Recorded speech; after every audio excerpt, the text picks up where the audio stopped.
Hello and welcome to our 7-8 minutes of weekly Torah talk. Our guest this week is Rabbi Moishe Steigmann from Congregation Knesset Israel in Green Bay, Wisconsin. Hello, Rabbi, and thank you for being with us. Hello, thank you very much for the invitation to join you. I appreciate it. Well, you hit the jackpot. You have Parshat Bo, and in this Parsha, the last 3 of the 10 plagues are visited on Egypt. We have a swarm of locusts, a thick darkness, and the death of all firstborn of Egypt. The Israelites are also instructed to bring the Passover offering to God. Pharaoh breaks and drives the children of Israel from his land. This is the Parsha of the Exodus. And it begins with this sentence, ויאמר אדוני אל משה בוא אל פרעה כי אני הכבדתי את ליבו ואת לב עבדיו למען שיתי אותותיי אלה בקרבו. The Lord said to Moses, come to Pharaoh, for I have hardened his heart and the heart of his servants in order that I may place these signs of mine in his midst. So Rabbi, let me begin with a very general question. This is a story we are all familiar with because of Pesach. Do you still enjoy or find it interesting reading it during the process of the weekly Torah portion? I do. It's a fantastic question because one of the things I'm often asked is why we read the Torah every single year. It's the same book, the same texts. And one of the common answers is that even if the text is the same, that we are different every single year. And also there's always something new to learn. The truth is, when I imagine myself at the Seder, when I'm thinking about Pesach, and I imagine experiencing the plagues, right? That's the whole point of the Seder, right? Is to try to imagine yourself as if you were there.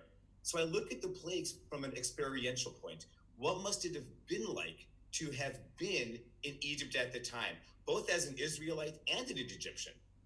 Of course, in a lot of Seders now, you also have all of the animals, right? The little plastic animals which get thrown around. You can do these science experiments to recreate blood and water. So there's a real experiential sense during the Seder itself. When I study the Parsha, it comes much more from an intellectual sense, from trying to learn about the Parsha. So this is from the head and not the heart. Exactly. Right. The head and the heart are always connected, but certainly from Pesach, it feels much more like a lived experience. And here it feels much more like Talmud Torah.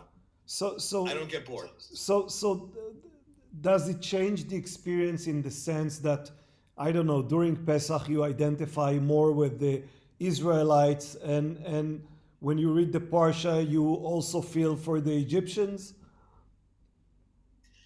Yes, for during the Seder itself, I try to imagine myself as an Israelite who was enslaved and somehow witnessing these extraordinary, miraculous, petrifying, horrific, liberating events. Right here, I try to have a much broader view. Right, you can try to understand why is it that God brought 10 plagues and not 5 and not 3? Why these particular plagues? What's the relationship between the Israelites and the Egyptians, which comes up many times here in this parsha, as the Israelites essentially asked for and borrowed gold and silver for their journey? What's the relationship between Pharaoh and Moses and Pharaoh and God? So many lenses through which to look at the text.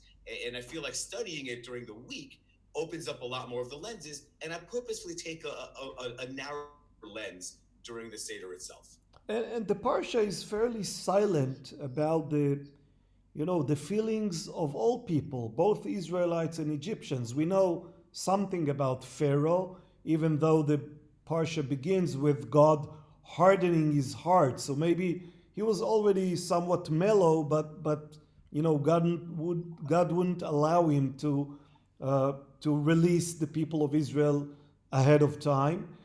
And we get something about Moshe and his brother Aaron, but we don't feel what the people, see, think, how they react. Can you come up with some idea of, how would you feel as an Israelite or as an Egyptian during those days and weeks?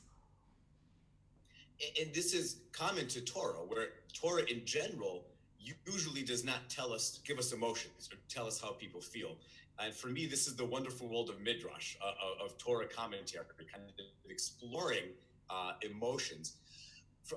From my perspective, the Israelites, I'm sure, were petrified. I mean, not only visible, from the visible plagues, right? It had to be a petrifying, shocking experience.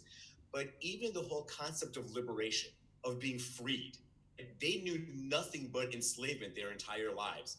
And their parents and grandparents and great grandparents, all the stories they had for 400 years were about slavery, right? The whole concept of being free had to be a petrifying experience as well. And then all of a sudden, they're supposed to be leaving enslavement to Pharaoh, going out into the desert, and then worshiping a new God and having a relationship with God. All of these things had to be an entirely petrifying experience, even if there was a level of excitement and a level of relief and a sense of exhilaration of not having to live a life as a slave the entire time. I have to imagine the dominant emotion was fear. And the Torah keeps telling us that everything was done in a hurry. So what is it? Is it about, this is a very narrow window of opportunity that we have uh, um, to take? Or is it because God doesn't want the Israelites to have any time to think about what is ahead of them? I think those are both components. Uh, to speak to the second point first, if the Israelites are scared, you don't want to give them too much time, otherwise the fear could overwhelm them. But also in terms of this all happened in a rush, right? God said, "Here's what's happening. Here's what's happening. We're just going to do it." Right? It's almost as if it's Wednesday, and you say, "Hey, let's go on a vacation this weekend." And you quickly you go online, you find some cheap flights, you quickly throw your bag together and run to the airport. Right? This was the whole timing there. The question that stands out to me, though, is God's instructions came at the beginning of the month, right? At the beginning of chapter 12, when Right. God gives the Israelites the calendar, right? God says, on the 14th day, here's what's going to happen, right? Which means the Israelites had 2 weeks To to prepare. prepare. Right? Yeah, 2 weeks to prepare, which maybe they were so overwhelmed and so overworked as slaves that they didn't have the time. Maybe they didn't have the energy, and this might have been all a part of their enslavement and the tragedy of enslavement as well. On the other hand, why did they have to wait until the last minute to make the matzah? Right? That's one of the questions, and I think one possible answer is fear could be overwhelming too. Fear, or maybe even at this stage, you can still see some measure of disbelief. Is it really going to happen? Well, I'm not going to pack my suitcase because I'm not yet certain we are actually going away. It's too good to be true. And from the Israelites' perspective, they were not around when God made the initial promise to Abraham, when God speaks to Moses and Aaron.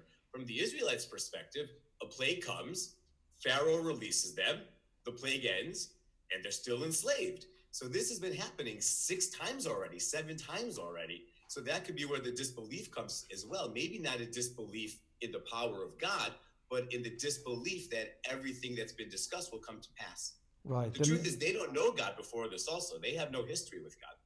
And I must say, I also wonder about the Egyptians of the time.